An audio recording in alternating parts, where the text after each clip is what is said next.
Sir बहरिया town पिंडी में क्या क्या फैसिलिटीज़ अवेलेबल हैं with respect to school, college, hospital या स्पोर्ट्स एक्टिविटीज़ या एंटरटेनमेंट की एक्टिविटीज़ या फूड चेन वगैरह, क्या क्या चीज़ें अवेलेबल हैं?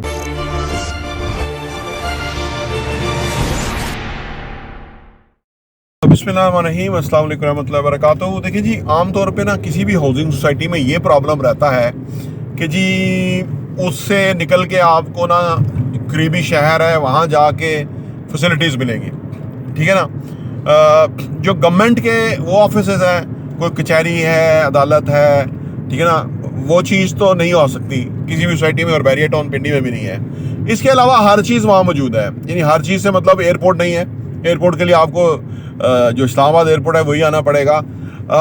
हेलीपैड है अलबत्ता, वहाँ पे क्रिकेट ग्राउंड है, वहाँ पे जो पार्क्स हैं वो मौजूद हैं। हाँ जी, वहाँ पे आपके पास हॉस्पिटल मौजूद है, इलाज वगैरह, पार्लर्स मौजूद हैं, वहाँ पे आपके पास ब्रांड्स हैं, ग्रोसरी शॉप्स हैं।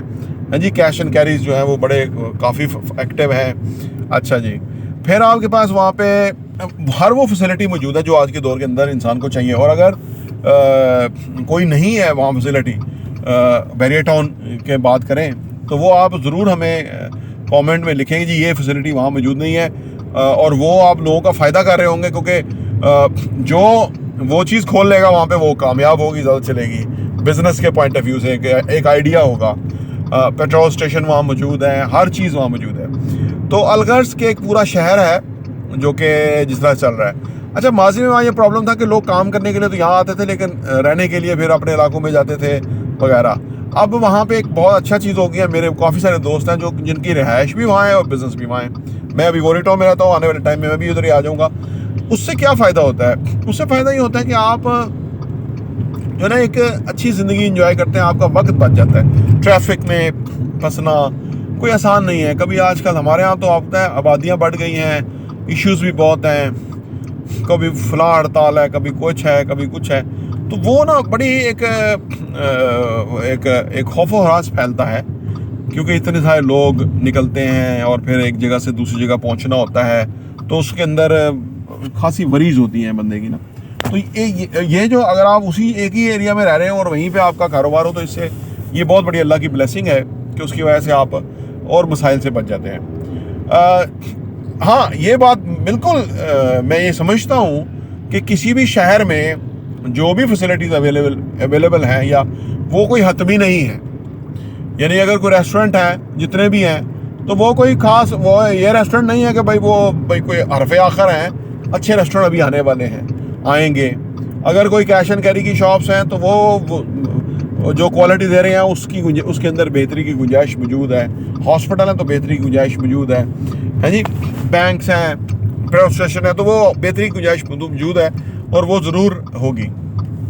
लेकिन ये नहीं है कि आपको जो है ना वो आप फील करें कि आप ऐसे इलाके में आ गए हैं कि जहाँ पे कोई लाइवलीनेस नहीं है, यानी एक लाइफ नहीं है। ऐसा नहीं है। तो बहरिया ने जहाँ भी गया है उसने ये चीज़ इंश्योर कर दी है कि भाई लोगों के लिए एक बेहतर लिविंग लाइफस्टाइल, उनकी जो बेसिक नीड है या बेसिक से ज़्यादा वो फुलफ़िल हो। क्योंकि ये जो जिस दौर में हम जी रहे हैं, ये मादी दौर है, ये ना कैपिटलिज्म सोसाइटी है, ठीक है ना। पैसा आपके पास होना चाहिए इन चीज़ों को एंजॉय करने के लिए। लोग समझते हैं शायद ये कम्युनिस्ट सिलसिला होगा कि जहाँ लोगों की खिदमत की जाएगी और लोगों को फ्री ऑफ कॉस्ट चीज़ें दी जाएगी। वो चीज़ वो काबिले अमल नहीं है, ठीक है ना। पाकिस्तान जैसे मुल्क में तो बिल्कुल नहीं है, दुनिया में भी नहीं है, क्योंकि चाइना कामयाब हो गया। रशिया में बड़ा इसका नुकसान हुआ। चाइना इसलिए कामयाब हो गया कि उन्होंने एक नया ही एक फॉर्मेट जो है वो डिज़ाइन कर दिया है। इस वजह से शायद वो कम्युनिज्म कामयाब है वहाँ पे। लेकिन जो कैपिटलिज्म है वो ही दुनिया के अंदर राइज है, कि जिसको पैसे का इस्तेमाल आता है कैपिटलिज्म के अंदर, कि अगर आप पैसे को इस्तेमाल करके पैसा जनरेट कर सकते हैं तो पैसा आपके पास होगा और आप लोगों को एम्प्लॉयमेंट देंगे और लोगों को काम देंगे, ठीक है ना। क्योंकि अदर सिस्टम है उसके अंदर यह है कि जो स्टेट के पास चीज़ें होंगी, तो स्टेट के पास तो जो पहले ही है वो उसका ही बेड़ा गर्क हुआ हुआ है।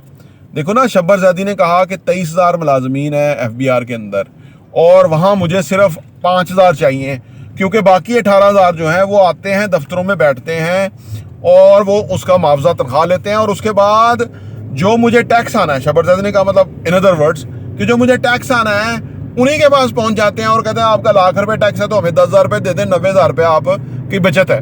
तो वो टैक्स के खिलाफ ही काम कर रहे हैं। तो इन लोगों को आप देंगे सारा सिस्टम, इनको तो जूते मारने चाहिए कि भाई वो एक चेयरमैन जो बैठ के ये बात कर रहा है कि 18,000 मुलाजम फालतू हैं, ये पैसे बटोरना और रिश्वत खुशतानी और गवर्नमेंट को टैक्स ना मिले, वो लोगों के लिए काम कर रहे हैं इस तरह का, तो इससे मुल्क को नुकसान पहुंचा रहे हैं। मैं तो कहता हूं कि वो गेट पे खड़े हो जाना चाहिए, हैं जी।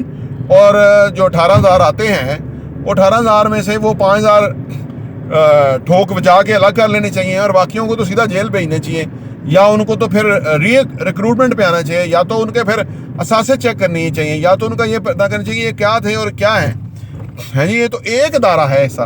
तो अगर आप स्टेट को ही सारा दे देंगे कि जी वो इंसाफ करेगा, तो वो कहाँ इंसाफ करेगा, वो तो नाइंसाफी के झंडे गाड़ेगा। और यहाँ नहीं, अमेरिका में भी हो तो वहाँ भी ऐसी हो, दुनिया भर में ये तरीका कामयाब है कैपिटलिज्म का।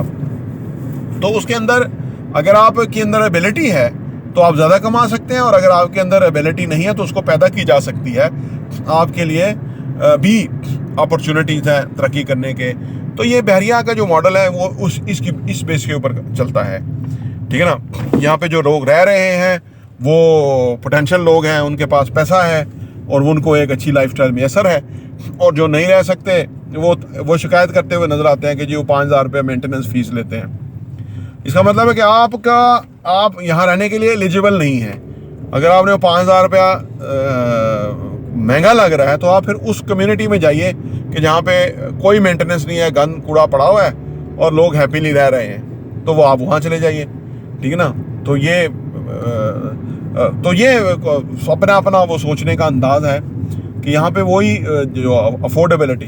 अच्छा, फिर दुनिया ना आजकल हम तो क्योंकि ये कंटेंट बनाते हैं कि जी घर बनाएं अपने आप को, तो लोग कहते हैं जी कीमतें कम होनी चाहिए ताकि हमारी अफोर्डेबिलिटी में आ जाए।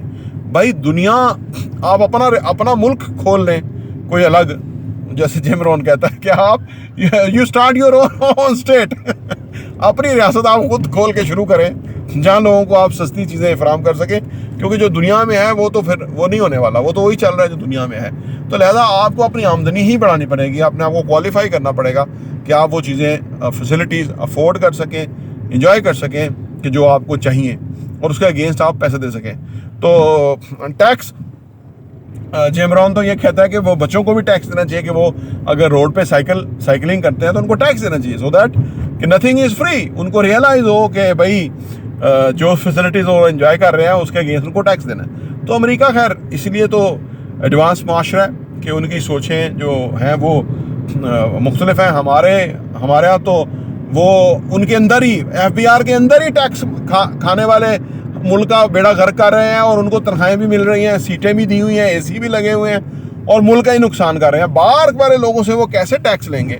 तो इसलिए बैरिया टाउन, DHAs और ये सोसाइटियाँ ग्रो कर रही हैं, ये कामयाब हैं, ये और एरियाज डेवलप कर रही हैं क्योंकि मुल्क का सिस्टम फेल हो चुका। तो ये फिर निजी अदारे जो है वो करेंगे। अनफॉर्चुनेटली ऐसा नहीं होना चाहिए, लेकिन जो है वो मैं आप सामने रख दिया। प्रॉपर्टी TV देखने का बहुत बहुत शुक्रिया।